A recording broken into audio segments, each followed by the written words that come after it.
March 3rd, 1944, East Anglia, England. Lieutenant William Overeat sat alone in his quarters, the low hum of generators outside, blending with the distant roar of engines being tested. His pencil trembled slightly, not from fear, but exhaustion, as he wrote to his sweetheart back in Virginia. "Tomorrow," he wrote, "we're doing something they all said was impossible, flying all the way to Berlin and back in a single-seat fighter." Through the frosted window, he could see ground crews working beneath harsh floodlights, fitting strange, cylindrical objects beneath the wings of his P-51 Mustang.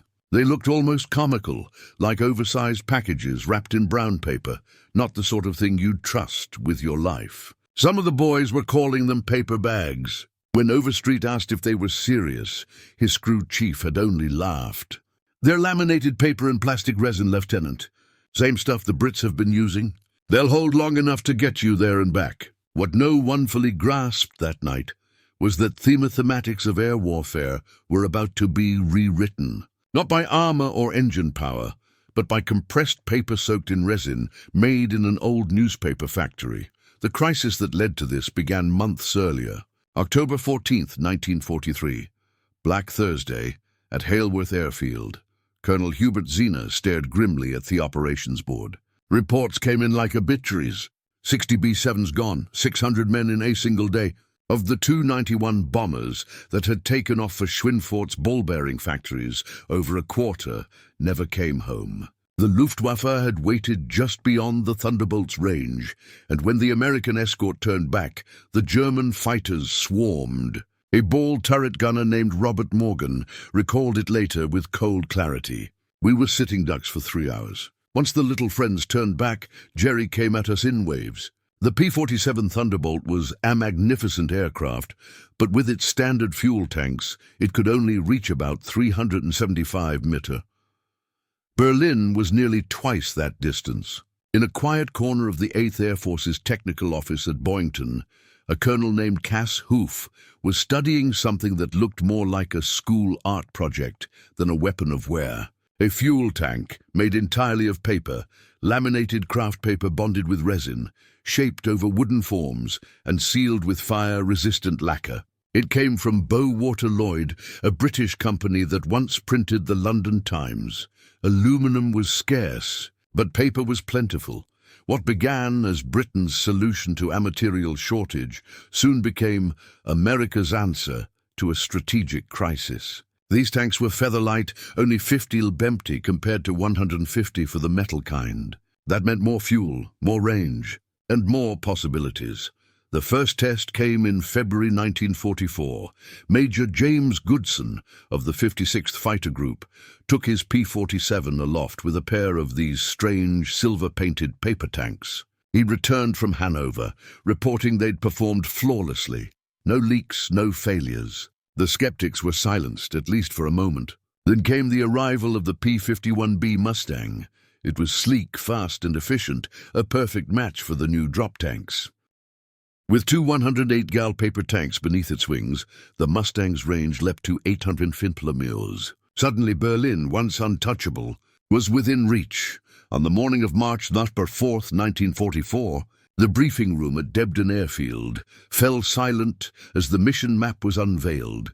A red line stretched from East Anglia Strait into the heart of Germany. For the first time, single-engine fighters would escort the bombers all the way to Berlin and back. "You could hear a pin drop," one pilot recalled.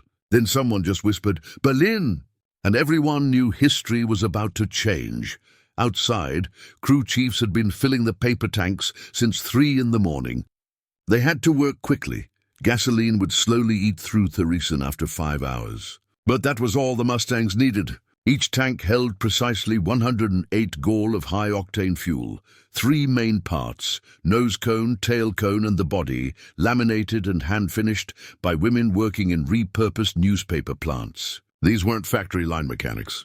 They were paper mill workers, artisans who understood texture and grain, now saving lives through their precision. When the first wave of Mustangs lifted off into the grey dawn, no one knew if the tanks would hold, but they did perfectly. Over Berlin, Luftwaffe pilots couldn't believe their eyes. American fighters over their capital. Their intelligence had sworn this was impossible. Ball turret gunner Dale Rice of the 100th Bomb Group remembered looking up from his B-17 and seeing the gleaming contrails of Mustangs above them. One pilot dipped his wings and Rice saw the paper tanks under them. That's when Weck knew, he said, we weren't alone anymore. From that day forward, the air war over Germany would never be the same.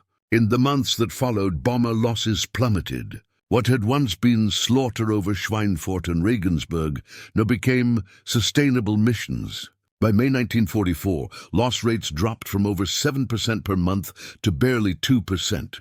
Thousands of airmen lived because of a few hundred pounds of paper and glue. Republic aviation engineers soon realized these tanks offered even more benefits.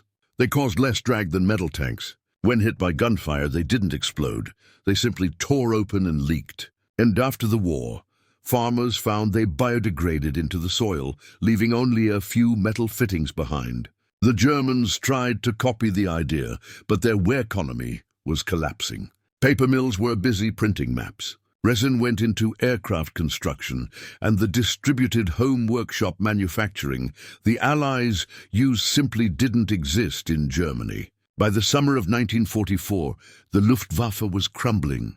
German pilots were being sent into combat with barely 50 hours of flight time. The American, with paper-fed range, dominated the skies.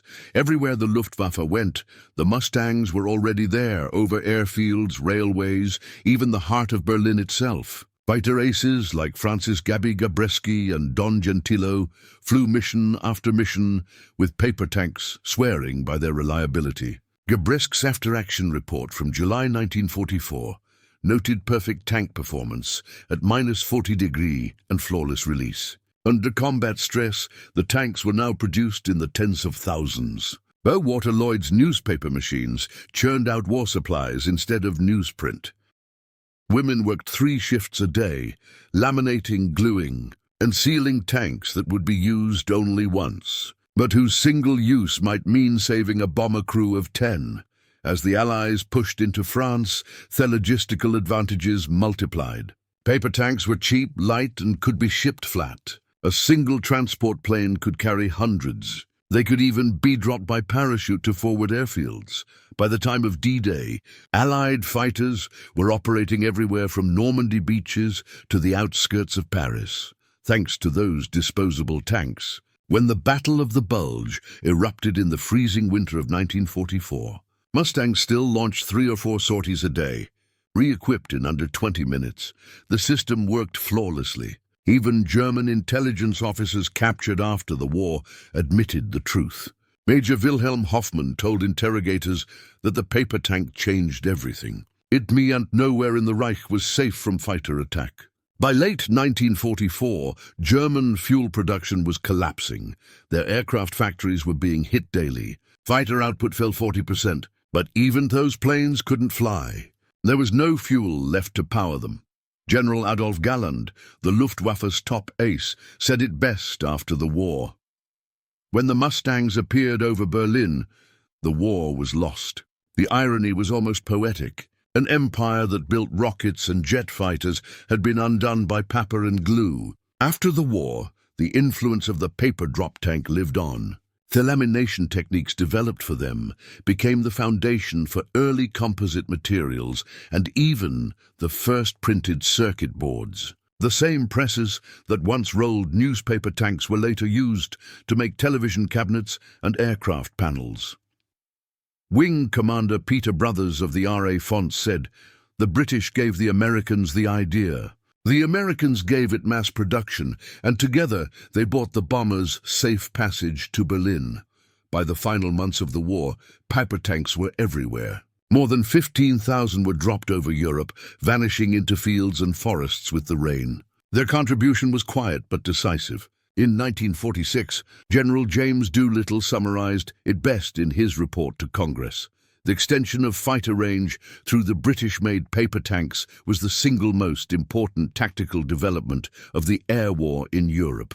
From a newspaper mill in Kent to the skies over Berlin, the paper drop tank story is a lesson in wartime ingenuity, a triumph of simplicity over complexity. Lieutenant Overeat, the young man who wrote that letter to Virginia, survived the mission. His Mustang returned safely that day, its paper tanks long gone, jettisoned somewhere over the German countryside. He never knew exactly where they fell, only that they carried him farther than anyone had believed possible. Those tanks, cheap, temporary, almost laughable, gave the Allies what they needed most: reach. And that reach changed the course of the air war, proving once and for all that sometimes the simplest solutions, the ones born from necessity, from scarcity, can carry within them the fuel for victory.